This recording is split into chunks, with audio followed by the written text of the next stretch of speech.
మగవాళ్ళ అంగం 24 గంటలు మెత్తగానే ఉంటుంది. సెక్స్ స్టిములస్ ఆలోచన గానీ, టచ్ గానీ ఉన్నప్పుడు అంగం గట్టిపడుతుంది. ఒక సాఫ్ట్ స్ట్రక్చర్ గట్టిపడాలంటే దాంట్లోకి ఏదో ఒకటి రావాలి. ఫర్ ఎగ్జాంపుల్ పిల్లలు ఆడుకునే బెలూన్ ఉందనుకోండి, అది మెత్తగా ఉంటుంది. అది గట్టిపడాలంటే దాంట్లోకి ఎయిర్ రావాలి. లేదా దాంట్లోకి వాటర్ రావాలి. లేదా దాంట్లోకి ఏదైనా పెన్ లాంటి హార్డ్ స్ట్రక్చర్ ఎంటర్ కావాలి.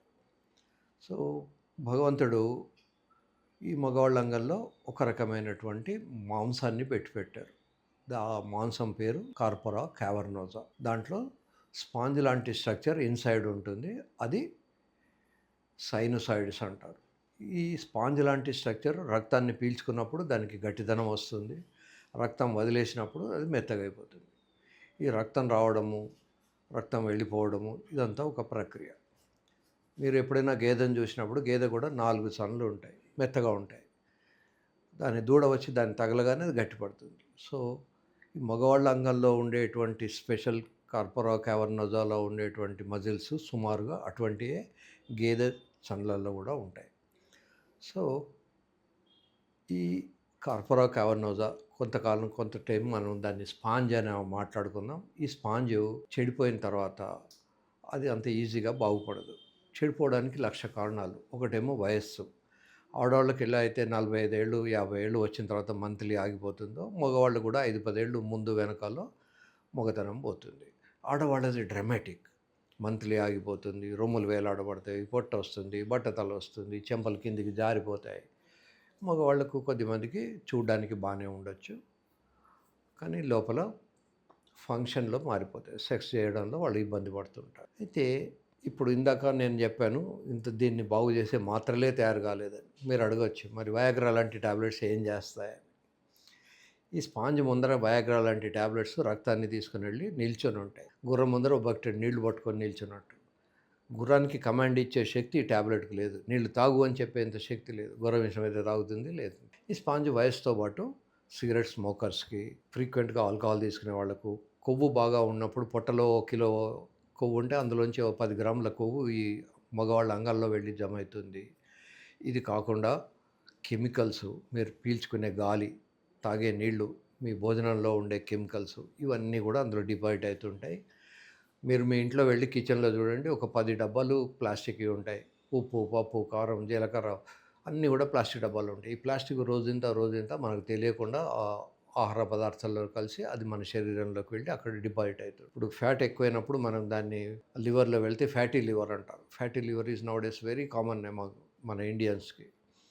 అయితే అంగంలో కూడా కొంత చేంజెస్ వచ్చేసి కార్పొరా క్యావర్నోజా పనికి రాకుండా పోతుంది. ఈ పనికి రాకుండా పోయిన క్యావర్నోజాను ట్రయల్ పెట్టి ఏదో ఒక రకంగా బాగు చేయడానికి రీసెర్చ్లు జరుగుతున్నాయి. ఇందులో ఒక రీసెర్చ్ ఏమిటి అంటే, ఒక మెషిన్ ద్వారా దాన్ని ఇలా కొడుతూ ఉంటారు. ఈ చెడిపోయిన స్పాంజ్ను మెషిన్తో ఫ్రీక్వెంట్గా కొడితే దీనికి కొత్త వాస్కులారిటీ వస్తుందని ఒక థియరీ. నేను మా గురువుగారిని అడిగాను, సార్ ఇది 35 లక్షలు పెట్టి మెషిన్ కొనుక్కోవాలా, మరి దీనికి రిజల్ట్స్ ఎలా ఉంటాయి అంటే, ఆయన నవ్వి నాతోటి అన్నారు, అలసిపోయిన గుర్రాన్ని కొరడాతో కొడితే లేస్తుందా అని. సో, ఇది ఇంకా రీసెర్చ్. ఈ రీసెర్చ్ అనేది రాతియుగం నుంచి కూడా నడుస్తుంది. నదులలో రాళ్ళు ఒక రాయికి ఇంకో రాయికి ఘర్షణ వచ్చేసి కొన్ని ఇట్లా పొడవుగా పినిస్లాగా వస్తాయి. ఎప్పుడైతే ఐరన్ గురించి తెలియని టైంలో కూడా, రాతియుగంలో కూడా సెక్స్ మీద వాళ్ళకు బాగా ఇంట్రెస్ట్ ఉండేది. ఒకవేళ కాలేకపోతే ఈ రాయినే పినిస్లాగా ఉన్న రాళ్ళని నదులలో వెతుక్కొచ్చుకొని ఇంకో రాయి మీద రుద్దేసి దాన్ని పినిస్ ఆకారం తీసుకొచ్చేసి అమ్మాయిల్ని తృప్తిపరిచేవాడు. వీటిని డిల్డోల్స్ అంటారు. సో, అప్పటి నుంచే, అంత కల్చర్ లేని జమానా నుంచి కూడా ఈ రీసెర్చ్ అనేది జరుగుతూనే ఉంది. శృంగారం మీద జరిగినంత రీసెర్చ్, బంగారం మీద జరిగినంత రీసెర్చ్ అసలు ఎందులోనూ లేదు. ఇవాళ మనం చూసే కెమిస్ట్రీ అంతా కూడా రసవాదం అంటారు. రాగిని బంగారం చేయడానికి వాళ్ళు చాలా రకాల ట్రయల్ చేశారు, అవి కాదు కూడా.